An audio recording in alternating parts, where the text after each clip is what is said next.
Hi, you're here at Supermassive Games. We're about to do a playthrough of Hidden Agenda, which is part of the PlayLink range of games. I'm Will Doyle, I'm the game director on the project. And I'm Jez Harris, the senior producer. So in Hidden Agenda we've got two modes, story mode and competitive mode. We have up to 6 players. How well do you know your friends? Choose wisely.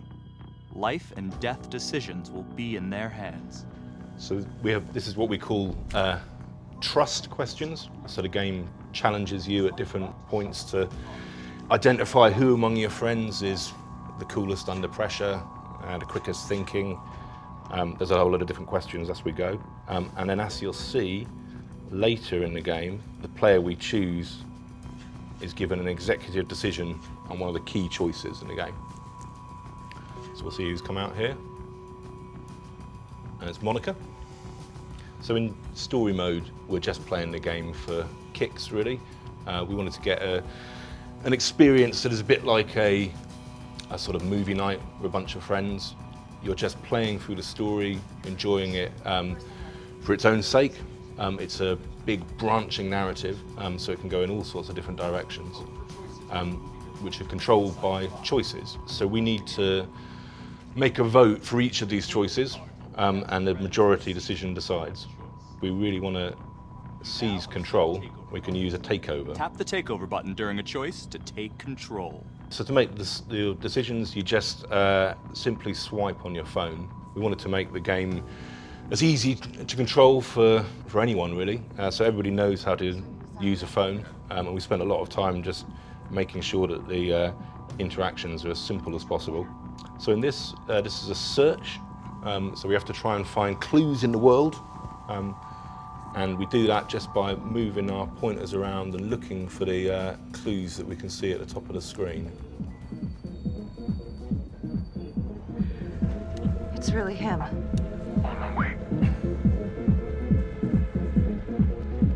So this is the star of our show, Becky Marnie. At this stage, she's just a beat cop. As the story progresses, though, she becomes a detective in the homicide department. This is her trying to take down the trapper.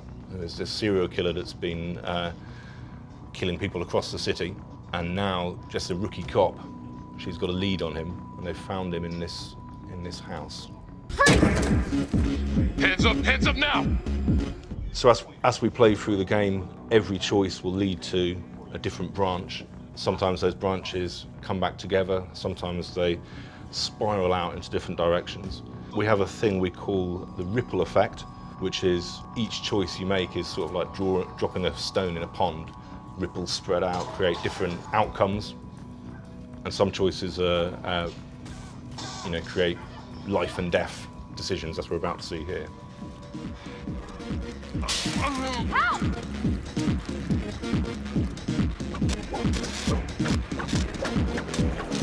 Okay, this decision is down to the friend you chose as coolest under pressure. It's going to be look after your own.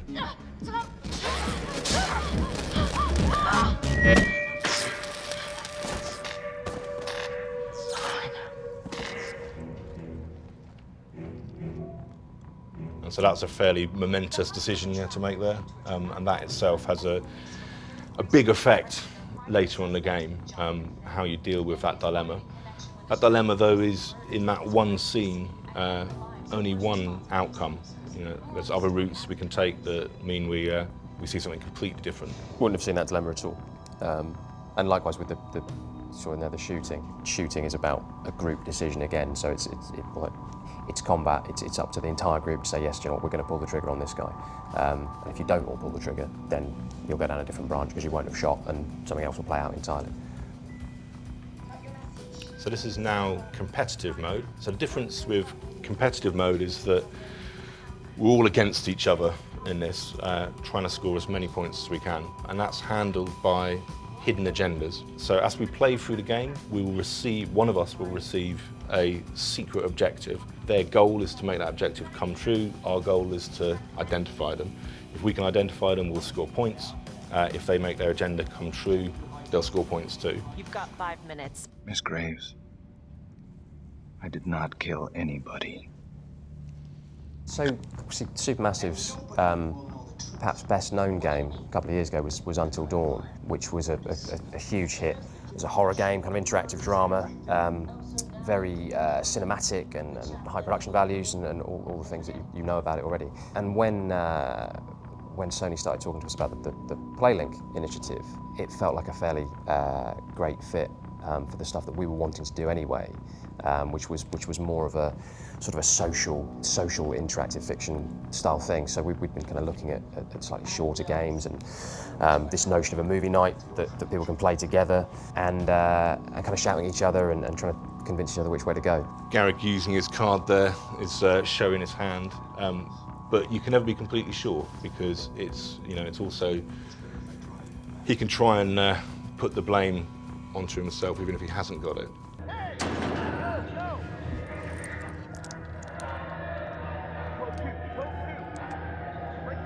Hey! What's going on?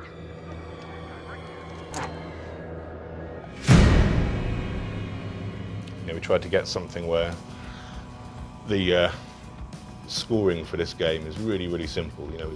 All the way through we wanted to create something that wouldn't have any barriers to entry for people, that anybody could play it. Yet at the same time, it's quite in depth, the tactics you have with such a simple system. Because it's about the people in the room and it's about talking to each other and convincing each other of lies and half-truths. Stay back. You also see there one of the quick reaction moments we had, where it's just we had to grab the pepper spray, and whoever gets there first gets to take over. Hey! Hey! Hey! Settle down. Take it easy. We've managed to kind of craft a story that can go in all sorts of different directions. So there's a lot of just natural replayability in it. Whether you're just sitting around this story mode and want to see a different ending, or in competitive mode, just seeing where the hidden agendas take you. And trying to beat one another, that's it. It is a competitive game. That's Garrick. So now we've identified who's got it. Or we think he's got it. If we all think that it's Garrick, our goal now is just to stop him. So we need to see how he behaves when the critical choices come up. This is it, guys. Let's resolve the hidden agenda.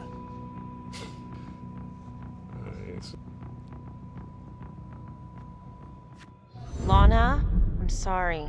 It's thin soup. You're on your own here, so go to the judge and see what he says. Please, Felicity. I'll talk to the police about Adam Jones. Maybe they'll find something, I don't know. But that's all I can do. Thank you. Monica. Unlucky. You weren't identified, but you couldn't complete your agenda. So as we play through the game, we get kind of more hidden agendas coming up. In each time, it's not always the same hidden agenda, so we don't know always what the goal is going to be. It'll be different all the time, and it's kind of back-to-back hidden agendas all the way through the game. So there you go. Thanks for watching. I hope you enjoyed it, and keep an eye out for Hidden Agenda coming soon. PlayStation